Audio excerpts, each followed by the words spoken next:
Didn't get to attend the XRDC 2018 conference this year? Well, I was there for you, so let's get to it.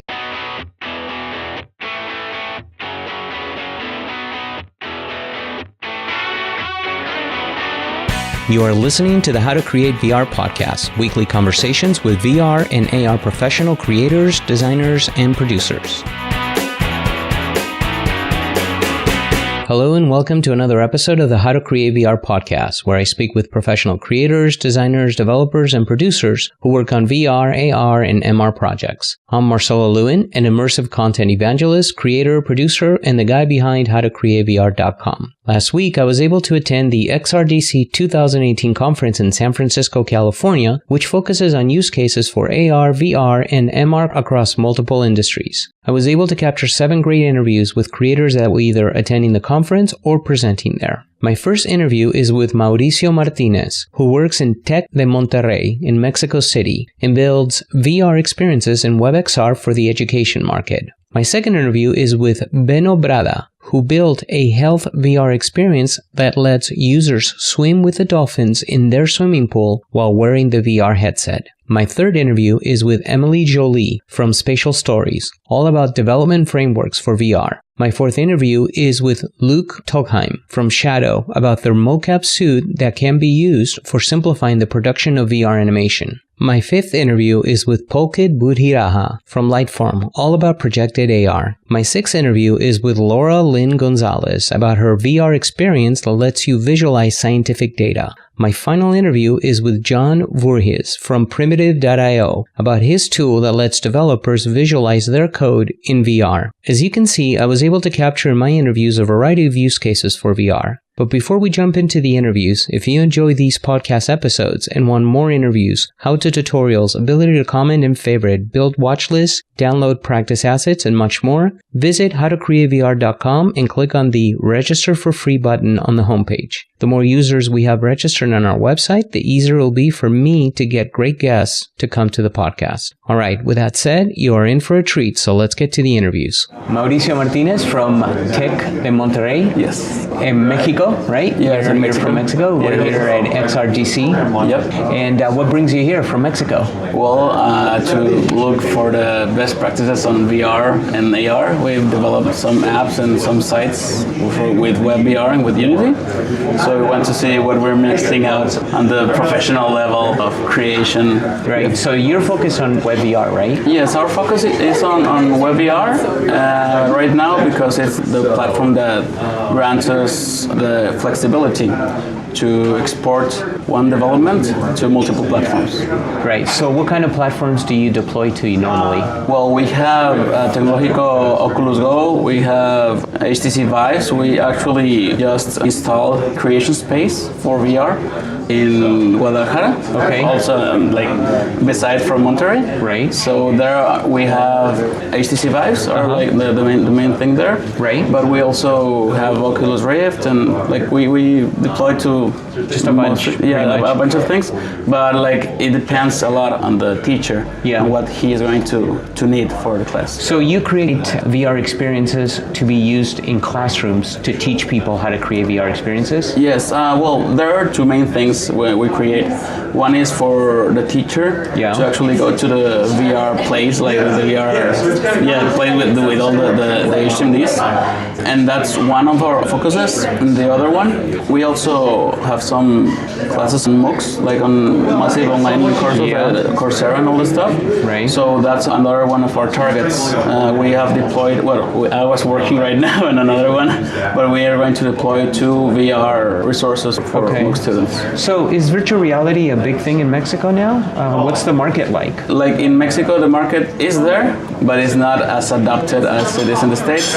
We still have a lot of wow factor over there. Like it's not a... Well, we still have the wow factor here too. A lot of people, especially in enterprise companies, they're not there yet. Okay. You know, gaming is very big here. It's starting to pick up in the enterprise too. So a lot of people, we still have that wow factor, which is nice. Yeah, that's right. Because you need to convince people with that. Of course, yeah. Perfect. Well, thank you so much for being on the podcast. If people want to get a hold of you, do you want to give an email or a URL? The email is Mauricio Martinez with Z at ITSM.mx. ITSM is Instituto Tecnológico de Estudios Superiores de Monterrey. It's where I work. Yes, exactly. That's my work. And we'll put it on the show notes. Yeah, of course. And my Twitter handle is Mauricio_MTC. I'm not very active on Twitter, but if that's a thing that you can contact me on, I check messages. Very good.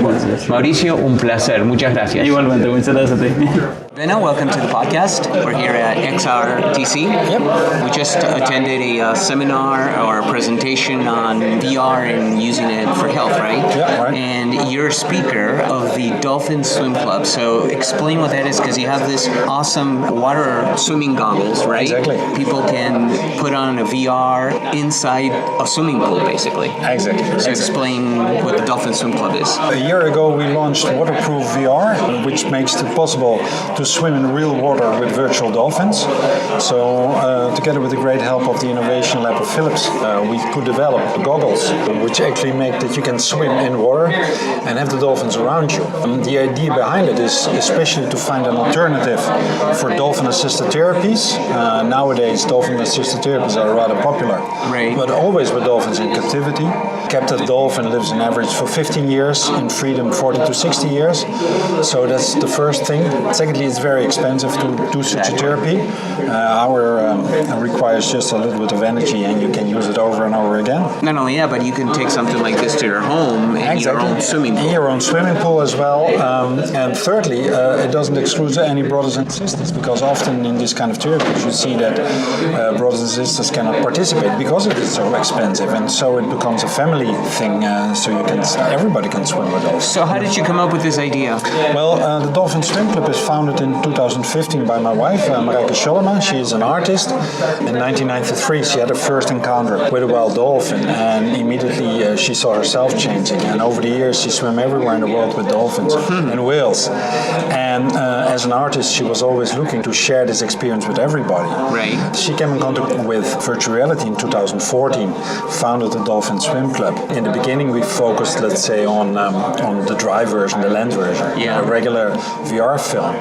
But from the beginning, we had the idea that we had to put an extra layer of immersion. The eyes have only 4 million neurons, and the skin have 100 million neurons. Right. And so, you really put an extra layer of immersion once you dip in the water with your goggles on, and you feel being surrounded. And you get the audio, the whole thing. Yeah, well, water is very helpful by transmitting. We can actually, the microphone is actually picking up a little bit of the music and the sound. This is a version with the music, but we have also a version with only the sound of the dolphins. Yeah. And the water is really helping us by transmitting the sound of the dolphins. And as dolphins are very acoustic, and it's part of a healing process, we think it's a very good thing we can add, or we have added the original sound from the footage. So were you the creator of the experience itself, or are you using off-the-shelf VR experience? No. We went with a team ourselves to the Red Sea to do the recording. That was already back into end of 2015. So we have in total 4.5 hours of footage. Okay, so you're using 360 video. It's not computer generated. No, it's full 360 video. Yeah, and that's what it makes extra immersive.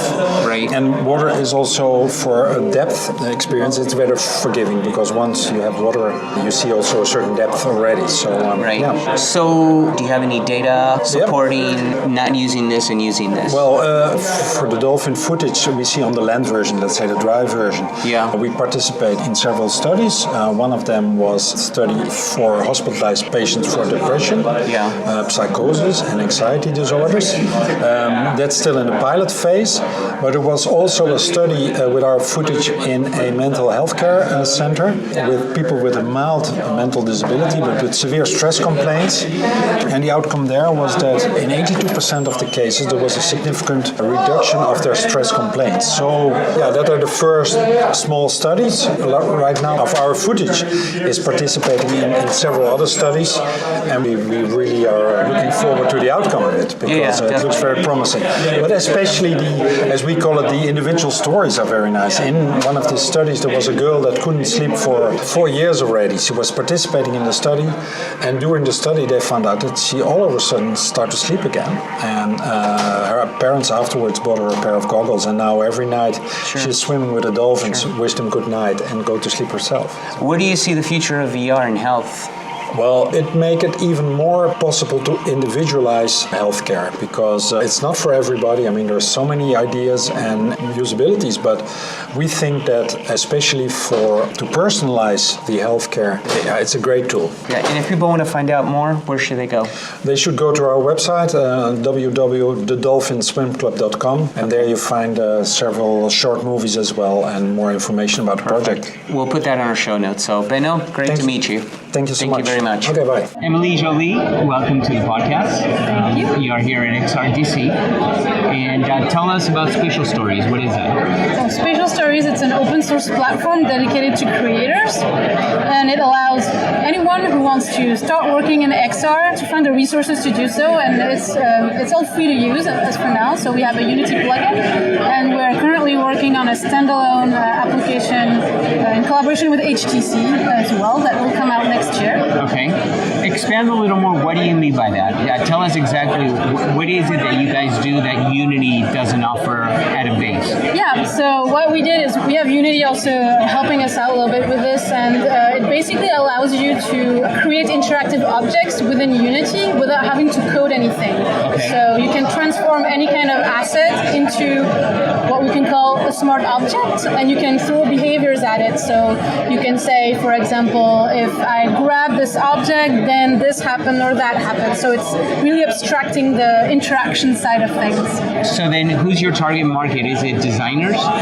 So we already opened a beta last year, and there's a wide range of people who are starting to use it. So it ranges from the designer at like maybe a AAA studio, something like that, from a teacher at a university who's trying to tackle VR and AR, or a scientist. So we're really more focused on the individuals who are trying to basically build content with VR and AR. And now we're also working on a standalone application with HTC. Probably we will try in March to give it access to our community, and you can basically create games and interactive scenes inside the headset directly. So it's similar to an app where you can lay out things, you'll be able to model things around, but the unique aspect is the interaction side. So you can really throw interactions at objects, throw behaviors at them. We're going to be using a bit of machine learning and things like that to basically help anybody create whatever they want inside the headset. Now, is this an app that people will design inside of VR, or is still a traditional flat app where you're designing this and then you go into VR? No, it's going to be inside of VR directly. So it's a VR app. Yeah, we already have a prototype of it that's working. We haven't released it, but it's there. Got it. And it's using our SDK plugin as the code base. Yeah. And it's also open source, so the goal is to create a foundation where the UI is good, the UX is good, then people can actually take it and maybe create a tool of their own for their own use. So everything is going to be accessible from the interface to the behaviors and all of that. It's like a big Lego we can just build on top of and then create something new. That's part of the problem with VR today, right? Is we don't have frameworks like we have with, let's say, web development, where you have a variety of frameworks. You guys are almost like trying to become sort of a framework, right? You abstract a lot of the low-level stuff and make it easier for people to just start, right, at a project. Is that your goal? It is the goal, and I had a really interesting conversation when we were working with Spatial Stories ourselves with the creator of WordPress. So there's that kind of philosophy there, and we also we really want to tap into the open source and the free, platform type of thing, because there's not a lot of that yet. There's a lot of enterprise solutions, there's a lot of licensed solutions, but we want to try and make something that's more of a foundation. And next year we'll be launching a platform that's going to be accessible inside Unity and also in VR when that's ready, where creators can start responding to challenges and hackathons. So we're working with big brands that are partners of ours who are going to be placing projects inside. You're going to have them in Unity, you can see them, and you can start creating something, win a prize, etc. So we're really into also educating a bit, how do you create interaction in VR, AR, MR, all the Rs. All VRs. All VRs. Now you mentioned HTC. Is that going to be available also for Rift, maybe Oculus Quest later on, even the Vive Focus from HTC? I mean, what platforms is your system compatible with right now? So the plugin today works with the Gear VR, the Focus, the Go, Oculus Rift, Vive, ARKit, ARCore. So pretty much everything. Okay. And the standalone app for now, it's on the Vive. It's going to be on the Rift as well, and also in mixed reality. So we are going to start working also on a mixed reality version whenever we have the chance, because we're a small team of 7. So we'll see how we can allocate. But already working with Magic Leap a little bit to see how that could work. So really trying to, and the end goal is to have one app for all, where it's modular enough that we can download packages and not have to have different apps. So, right, definitely. So if people want to find out more about Spatial Stories, where do they go? Spatialstories.net. That's simple, it. right? Yeah. All right, well, great to see you finally. Thank you. It took a long time. Tagline, I know, but we did it. We did it. So, no, a pleasure to meet you in person. Yeah, pleasure to meet you too. Luke, welcome to the podcast. Thank you. We're here at XRDC, and you are with Shadow Motion Capture System. So tell us a little bit about this. Okay, so we make a full body inertial motion capture system. So it's a suit that you wear, and it records your body motion, basically down to your hands and feet. Now, I see you have Vive trackers here. Is that part of the deal? It is not necessarily. We're doing a VR demo here, so Got it. we have set up so we can show basically an interactive demo. I see. But basically, it's just the suit, and the suit has a bunch of sensors on it? Correct, yes. So the suit is 17 sensors, and you put them all over your body, and then it outputs something like 30 skeleton points that come out into Unreal Engine, Unity, basically any creative content animation software. And then, the suit itself, does it have any haptics? No haptics. No haptics. It's just straight motion capture. Exactly, yes. So right now, this is more for production, right? For people that want to do animation. Yeah, and we work a lot with research because we have a very good developer kit and a high frame rate and quality sensors. So we work with a lot of business-to-business, big companies, and people who want to do research. I see. Yep. And what is the cost for the suit? The suit's $6,000. Okay. And you get the suit and basically the access to the API. Yep. And the API is available through Unity, Unreal, anything else like WebVR? Yeah, we have basically GitHub with we have an open source SDK, and so we integrate pretty much wherever you want, and we have plugins in the Unity store and in the Unreal Marketplace ready to download. So I see. Easy to use. Now, I'm looking at your video, and I can see how the haptic suit is controlling the avatar, basically. Yep. So have you guys also considered the use case of more of a controller for people to play in VR? Only a little bit.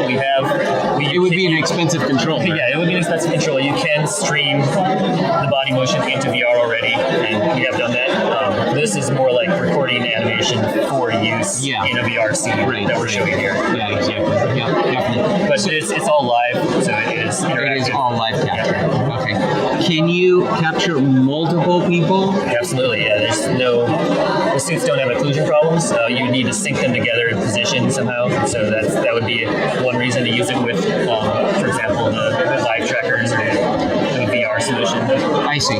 To register them together in space. Yeah. So there's no occlusion. Okay, great. And if people want to find out more about it, where should they go? Motionshadow.com.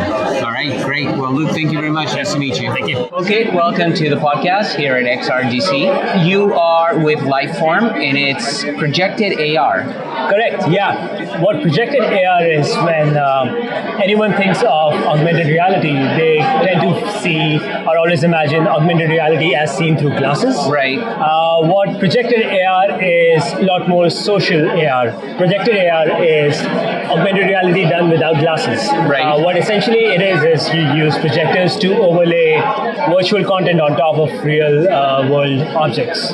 So how is this done? I mean, I see you have a projector, but how is the mapping done of the object?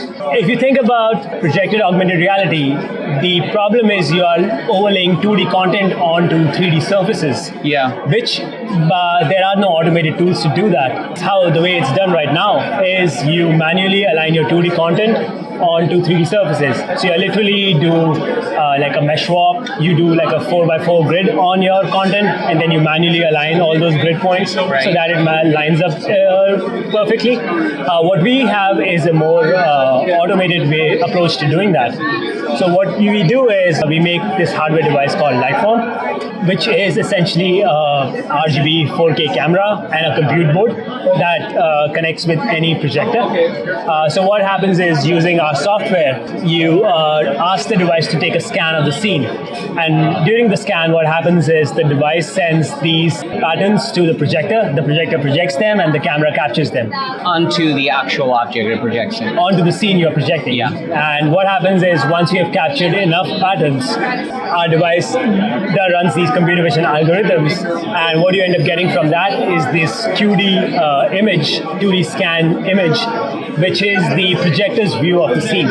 So imagine if projector had a camera on it and took a photo. That's exactly how that image will look like. Got it. Okay. And now what you gain from this scan is that, since it's a scan from the projector's perspective, any pixel on any pixel that you see in the scan, that same pixel corresponds to the pixel in real life. So essentially the mapping is done already through our workflow. So now what you can do is, using the scan, you can create different surfaces on which you want to project on, and just put your content on the surfaces, publish it to the device. The device then acts as a media server, and it plays back your content. I see. And then, so you need your laptop to create, I guess, all this content using your software, I would imagine, right? Right. And you design it on top of the actual scanned image. Right. There's two different things that you can do. You can use the effects that are part of the software to create quick augmented reality experiences. The other thing that you can do, which is like more custom content, which like if a brand wants to do projected augmented reality in like a digital signage application, they would probably want to put some custom content. So for that, what you can do is you can take all the scan data, take it into any motion creation tool that designers are familiar with, like most popular being After Effects from Adobe. You can take the scan, take it into After Effects, create your content so that it aligns with the scan image, bring it back into our software and upload it on the device, and it will map one-to-one. Does it take depth into account when you're mapping? So as a content creator, if let's say I want the front to be red while it fades into green on the back, can you do that kind of stuff? That's an excellent question. Yes, the scan also gives you back disparity information, which is conceptually a little different from depth information, but from practical purposes, it's the exact same thing. So you can, in the software, see a disparity view, which tells you what's foreground and what's background, and you can make content that aligns based on the depth. Right. Are you guys looking at doing anything with holograms? Because I mean, it almost seems like that would be the next thing for you guys, right? Right. That's something that gets brought up quite often. Right. Princess Leia. We need Princess Leia. Yes, that's the holy grail of projection. Right. We've been thinking about for the next, like as we are now in the process of shipping this product, we are also thinking we are in like the research phase of what's coming next, and that's something that's definitely on our boards. But there's nothing concrete that I can tell you about that. Of course, so you have to kill me. Yeah. Okay, and if people want to find out more, where should they go? Definitely go to our website. It's called lightform.com. Okay. There's a lot more information on there, and also information of how to get a device if you are interested. Perfect. All right. Well, thank you so much. Great to meet you. Yeah, thanks for stopping by. Laura Lynn, welcome to the podcast here at XRDC. And we were just talking here during lunch break, and you're telling me that you are the founder of Dynamoid? So Dynamoid is my company. I've been running it for 10 years. We do a mix of contract work and developing our own IP centered around science and data visualization.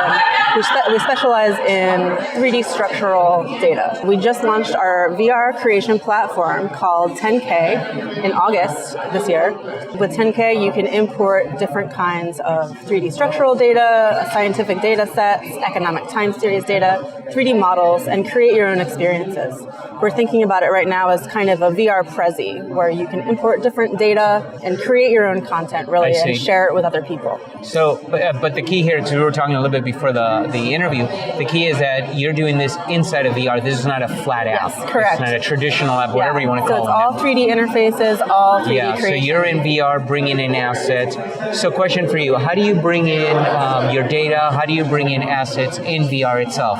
What do you connect? Yeah, so we actually are hooked into about 4 different APIs. Okay. So some scientific structural data APIs, and then also Google Poly currently. Right. We're working on Sketchfab support. Okay. We're working on Google Image support, actually. Okay. But you can also import any of these data types locally from your own computer as well. So what kind of dynamic data can you bring in? Do you connect to databases? Yeah, so we have, right now it's the Protein Data Bank for protein structural data, neuromorpho.org, which is neuron structures. So it's a web service. Yeah, and Quandl.com is economic time series data. Okay, I see. Are there any local data that people would need to connect to, like databases within the company itself? We have a back-end service that processes all of the data imported into formats that can be easily displayed in VR. So to display this data dynamically and visually, what kind of tools do you offer for people to be able to use and put in VR? Yeah, so currently, it's a pretty simple, you can place things around you, you can duplicate them, you can change the colors. We do have the beginning of a behavior system. Our current behavior that we have is, if a model has animation, you can play that animation. Okay. Or you can make certain things follow other things. Okay. So there's a couple of, and then you can add ambient motion. So just like a wiggle script currently. But we're working on other kinds of motion, and so in the future we're going to have things like you can bump into an object and then some other behavior happens. So I have a question for you, because this may not be your use case, but couldn't your tool also be used as a prototyping tool to create VR experiences? That's absolutely correct. Currently we're open to different markets. It depends on who really sees the use for this. We think of it as a generalized tool, but we're looking for our initial use case really. There's a couple of different avenues we could go down at this point, scientific research, pharmaceutical communications, but it can also be used to prototype. Right, other things. Was this created using Unity or? Yes, Unity. It is created using Unity. And do you guys have a business model in place yet, or you're too new? So currently we're just early access on Steam, but eventually we're going to sell a subscription that will allow you to keep your data private. Okay, so people can get it through early access on Steam today? Yes, correct, yeah. Okay. Would it make sense for anybody to go ahead and get this and check it out? Absolutely. Okay. And then, what's give the name? The name is called 10K. 10K, so 10K. Yeah, 10,000 things. Short 10K. Got it. So they can look that up on Steam, and it's free currently. It's not free. It's paid just to keep our initial user base small. Sure, definitely. Well, you want to control it. Yeah. What's the cost? $15. Okay, so it's not that bad. Yeah. Okay, are you one of the developers? Or I'm the main developer. You're the main developer, so you're a Unity developer. Yes. So give a couple of tips for people that want to jump into Unity. What I mean by tips is what should they look out for? If you have a web developer that's been doing web development and wants to get into VR now, is the correct path for them to go towards web VR, or do you feel that Unity is the way to go? It really depends on what content you're working with. With Unity, you can make use of their physics. Right. It's a very robust physics system. You have also the asset store, so you can get up and running with different assets really quickly. Yeah, it just depends on your use case. I would recommend it for anything complex, visually complicated. I think it's probably easier to get up and running, making something that looks really great in Unity. Yeah. Going back to your app, does it work on both HTC Vive and Rift, or is it mainly in one or the other? It's both, but it's Steam VR, so it's not. We don't have it on the Oculus store yet. I see. Okay. And it apparently does work with Windows Mixed Reality as well. I see. Okay, cool. And if people want to find out more, where should they go? Dynamoid.com. DYNAMOID.com. All right, great. Well, good to meet you, Laura Lynn. Great to meet you too. John, welcome to the podcast here at XRDC. Thanks, Marcelo. You just presented. You are with Primitive.io. That's right. Okay, so tell us a little bit about what you just presented and what is Primitive. Yeah, sure. So we were just having a panel discussion about all-in-one headsets, which are the new thing that everybody's talking about. Just making it easier for people to get into an immersive experience faster by making the hardware Less friction. Yeah, exactly. as simple as possible. What we do at Primitive, we are a tool for helping developers, and it doesn't even have to be a VR developer, just anybody who's writing software. We have a system for creating 3D maps of what their code bases look like. So if you can imagine you're a developer working on a team that's spread out in different offices, maybe on an open source project, or maybe you work for a company, we turn whatever code you're working on into this 3D street map, effectively, and that serves as a model for a team to be able to understand their code as sort of like you're exploring a neighborhood, figuring out where all the avenues and streets So you're visualizing your code, I guess? Yes, exactly. You're still coding, though, in 2D, right, no matter what. And we see that you're going to be able to build code in a VR environment. You kind of think about Minecraft, your ability to sort of build a castle out of blocks. We want to do the same thing for code. Right. That's sort of a long-term vision. For your developer tool set, we've built a plugin that goes into your console that basically just makes it easy for you to have your code, click a button, and then it shoots an analysis over to the headset, so you can start exploring your code and really understanding it, or somebody else's code. Like, you got to think, like, most common use case here is I need to understand your code.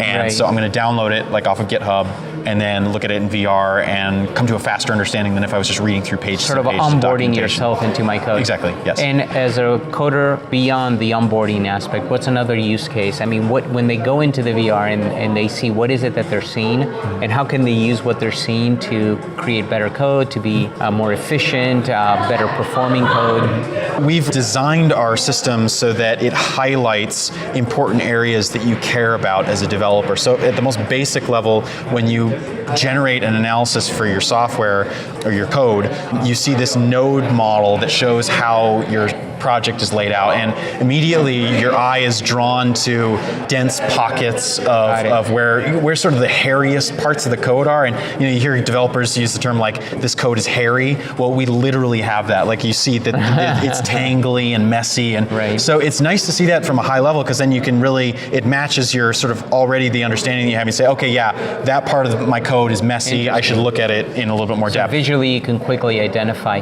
What language is this compatible with? The analysis portion. Our primary languages that we support are C# and Java, and we have a lower level support for any language. So any language that's ever been invented, we can actually load into our system and show you that 3D layout. But for Java and C#, you have additional tools. So what I was going to mention too, in addition to the hairiness, you can also see interconnectedness. Like, you push a button and it highlights, this piece of your code ends up touching all these other pieces of the code, and you can do sort of like a security sort of redundancy analysis on your code.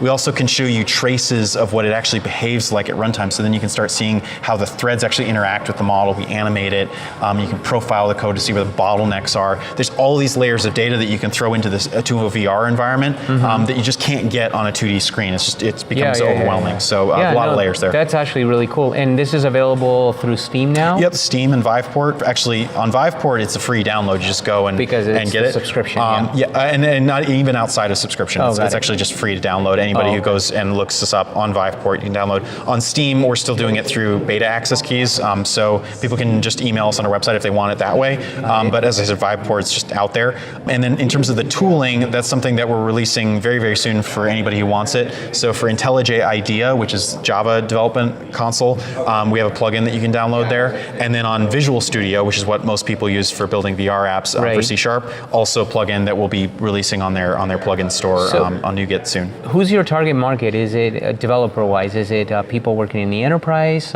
people creating video games, or? This year it's been focused mostly on enterprise, because they're sort of new enough to VR where they're willing to try it and see what it has to offer. So it's not too hard to convince a company to have you come in, give them a demo, and then it's up to us to really convince them that, number one, that they're going to get value out of having their code visualized in VR. So everything I was saying about the benefits that you get, those scale massively for enterprise teams, because nobody understands how code works in an enterprise. They're just so big and clunky and a lot of moving parts. Well, can I ask you on that real quick? Because when it comes to enterprise, part of the deal with enterprise is a lot of the integrations with tons of systems, right? Like, for example, back-end database systems, ERP systems, whatever other kinds of integrations. Does your software support those kinds of integrations to see where it goes, or does it end pretty much at the exit point of the app and then? As of today, it ends at the exit point of the app, and the difficulty there is just being able to track all that data flow. But that is actually something that is part of the mission of what we want to accomplish, and not just for enterprise, but for software development in general, seeing how apps talk to each other. Because nowadays, in software stacks, you have lots of different moving parts, microservices that are all working with each other. So that's something we need to develop. But I can visualize like Google Maps, and you've got you've got green. My app is green, and then I go to your app and it's red. And see, this is where the problem is. It wasn't my app. You know what I'm saying? Mm-hmm. Yeah. There's a traffic from a jam visual on the freeway. perspective, because that's what happens in enterprise, right? You're kind of like, no, it's your app that's down. No, it's my app that's down. And it's like, no. Well, this just tells you right there. Well, it sounds like you know from experience. Oh yeah. Because the software, there's something called Conway's Law, which is software reflects the organization that wrote it. So if the organization is very modular and well organized, you'll have modular, well organized code. If the organization is very monolithic and siloed, you're going to have code that doesn't work across boundaries. And then oftentimes, like the business forces it to work across boundaries, and then you hit all these problems in terms of compatibility or legacy code that nobody touches, that they're afraid of because they don't understand it. So we're coming in to help enterprises understand their own code, and part of that is building out the features that allow you to take a bigger level view of larger systems that all work with each other. I think that's going to be really cool to see that. It is. Well, I've got a lot more questions, but we're going to have to cut it short. Real quick, give your URL, email also as well. Yeah, sure. So again, I'm John Voorhees with Primitive. Best way to look at what we have is our website, primitive.io. And then my email, you can just reach out to me directly, John, John, @primitive.io. Awesome. John, great to meet you, man. Thanks. I hope you enjoyed this episode. If you did, please remember to leave a comment or a like on my site, howtocreatevr.com. If you have not registered yet, please do so today by visiting howtocreatevr.com and clicking on the Register for Free button on the homepage. Free registration will get you more podcast episodes, how-to tutorials, ability to comment, and favorite items, the ability to build watch lists, and download practice assets. So please register today. If you are ever in the Southern California area, we have a monthly meetup with lots of great VR and AR presentations. You can join or RSVP for our next meetup at howtocreatevr.com/meetup. So until the next episode, I'm your host, Marcelo Lewin. Cheers, everyone.